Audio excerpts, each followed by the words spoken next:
นี้ประเทศไทยกับเขมรมีปัญหาอีกแล้วตีกันอีกแล้วเนาะ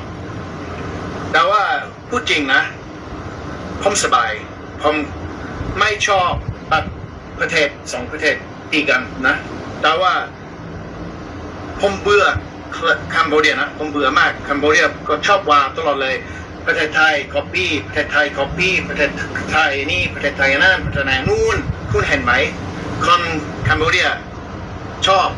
ทำงานที่ประเทศไทยทำไมประเทศไทยไม่ดีแต่ว่ามาทำงานได้คนคัมโบเดียมาหาหมอที่ประเทศไทยแต่ว่าประเทศไทยไม่ดีที่ประเทศเขมรมีแต่คาสิโนไม่มีอะไรไปเที่ยวทุกทีสกปรกทุกทีก็เหม็นทุกทีมีคนแบบเอาเงินประเทศไทยสู้ดีๆผมรักประเทศไทยผมรักคุณมากเลยนี่แหละครับ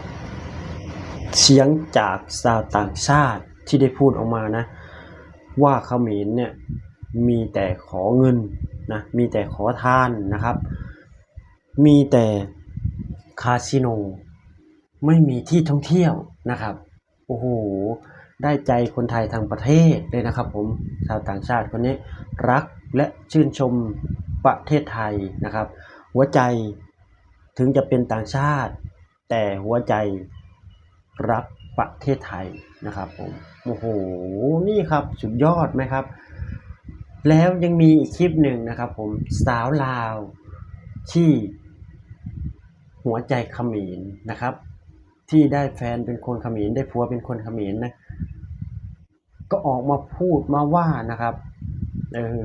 รู้ทุกอย่างนะครับผม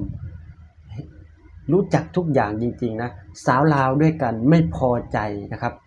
ทนไม่ไหวอยากปะทะก็ออกมาอัดคลิปใส่กันเลยดีกว่านะครับเดี๋ยวไปติดตามชมคลิปด้วยกันนะครับผมว่าสาวลาวต่อสาวลาวจะว่าอย่างไรนะครับจะต่อว่ากันยังไงนะครับขอบใจในความมองดีถือสาบอกใครว่าเขาเป็นคนลาวเขาอยู่ซื่อๆบ่ต้องไปยุ่งเรื่องของข้าเจ้าแม่นเขาควรสิอยู่ซื่อเพราะว่ามันบ่เป็นเรื่องของเฮามันบ่แม่นเหตุการณ์บ้านเมืองของเฮาสองประเทศเขามีปัญหากันโอ๊ยสมัยนี้แล้วอะไรมันบ่ดีบ่งามบ่ถือบ่ต้องก็ต้อง บ่เรื่องบ่จะเป็นต้องเว้าก็ได้โลกโซเชียลมันแรง ซ่องของข่อยคนมีสิทธิ์เว้าข่อยบอกว่าอย่างก็เป็นเรื่องของข่อยทับบ่ได้กับ next ช่องนี้ก็เป็นช่องของข่อยมีสิทธิ์เว้าข่อยอยากเว้าเรื่องหยังข่อยก็สิเว้าถ้าผู้ใดบ่อยากฟังถ้าหากบ่ได้ก็ next case ข่อยเป็นคนลาวที่กัมพูชาข่อยเห็นบ่ทุกอันทุกแนวข่อยเป็นคนลาวคือกันที่แน่ๆข่อยก็อยู่มานี่ก็หลายประเทศเลยเรื่องประเทศลาวเรื่องประเทศไทยก็ได้อยู่อาจสิบ่ฮู้บ่เห็นบ่ทุกวันทุกแนวคือเจ้าเด้อสาวข่าวมันมีเบิดราคาปลอมข่าวจริงอ่ะและเจ้าแน่ใจบ่ว่าข่าวที่เจ้าได้ฮู้ได้เห็นได้อ่านมามันข่าวจริงหรือข่าวปลอมข่อยบ่ได้เป็นคนลาวที่ว่าอยู่ลาวแล้วก็ฟังแต่ข่าวปลอมจากไทยแล้วก็พากันฟังกัมพูชาตามไทยบางคนลาวมันเสพข่าวลงเสียข่าวปลอมไทยนู่นนี่นั่นจะว่าคือจังคนลาวโง่นี่ยิงจะคิดว่าประเทศอื่นทั่วโลกนี่เขาบ่ได้ติดตามข่าวนี่บ่ใช่เนี่ยที่บ่ซังข่อยบ่ได้เคยมาเลยบ่ได้เคยมาจักเทื่อบ่มาเบิ่งแม่มันบ่มีไผสั่งไผดอกเขาก็เป็นคนลาวกันเขาก็บ่ได้สั่งกัมพูชาได้เขาก็บ่ได้เข้าข้างประเทศไทยอีกประเทศกัมพูชาเขายอมรับเขาบ่เคยไปแต่ประเทศลาวกับประเทศไทยนี่แหละเพราะประเทศกัมพูชาญาติโกโคติกาเขาก็บ่ได้อยู่หันพ่อแม่เขาก็บ่ได้เกิดอยู่หันเขาก็เลยบ่ได้ไปภาษาเขาก็ฟังบ่ฮู้เรื่องคนอยู่นี่น่ะใจดีให้เกียรติชาวต่างชาติให้เกียรติคนลาวให้เกียรติทุกคนที่มาเหยียบแผ่นดินนี้ทุกมุมโลกมีดีมีเสียแตกต่างกันไปแต่ละประเทศมีดีบ่คือกันมีข้อเสียก็บ่คือกันพอไปอยู่ประเทศไทยเป็น10ปีก็มีคนให้เกียรติข่อยแล้วก็คนบ่ให้เกียรติข่อยก็มีข่อยเองข่อยก็บ่ให้เกียรติคนคือกันคนใดที่แบบว่าเขารู้สึกบ่โอเคสมเด็จฮุนเซนเท่านั้นก็บ่ได้เป็นตาย่านจ้าเราใจดีคือจ้ายินดีด้วยจ้านี่แหละครับสาวลาวที่รักประเทศเขมรนะจนพนมมือไหว้สมเด็จฮุนเซนนะครับผมบอกได้เลยนะว่าถ้ามึงเนี่ย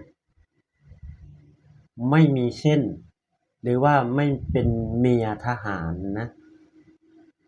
บอกได้เลยว่าเขาไม่เอาอยู่แน่นอนนะครับไม่รู้จะไปหัวสุกหัวซนที่ไหนนะครับเนี่ย สาวลาวก็ใส่เต็มที่แล้วนะครับผมนะ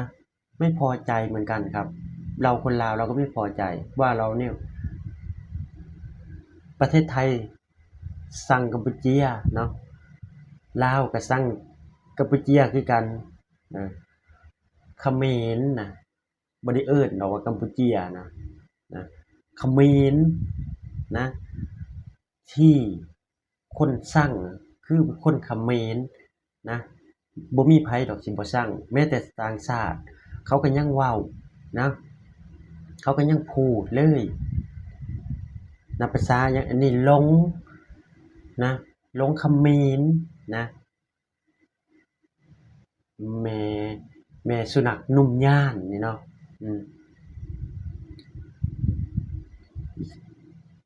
คนขายสาด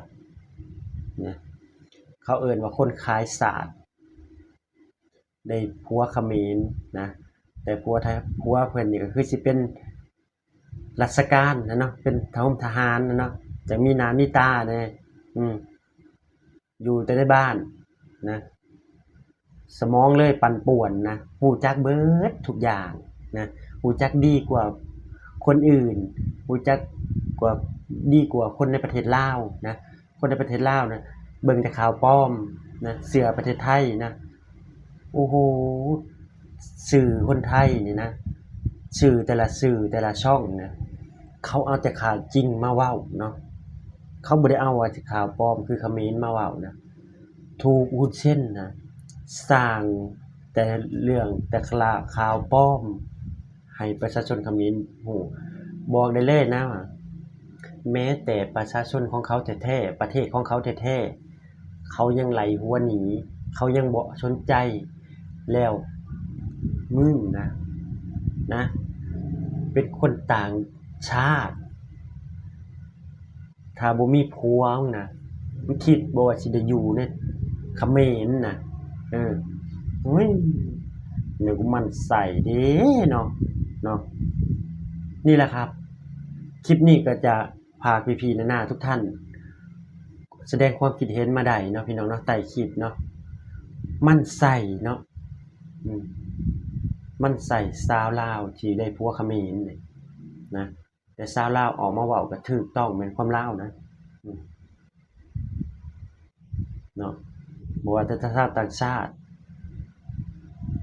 เขาก็ยังบ่เข้าข้างบ่มีประเทศไหนที่เข้าข้างเขมรนะนะครับคลิปนี้ก็จะประมาณนี้เนาะพี่น้องเนาะฝากพี่น้องกดไลค์กดแชร์กดติดตามและเป็นกำลังใจให้บ่าวสมานเด้อครับ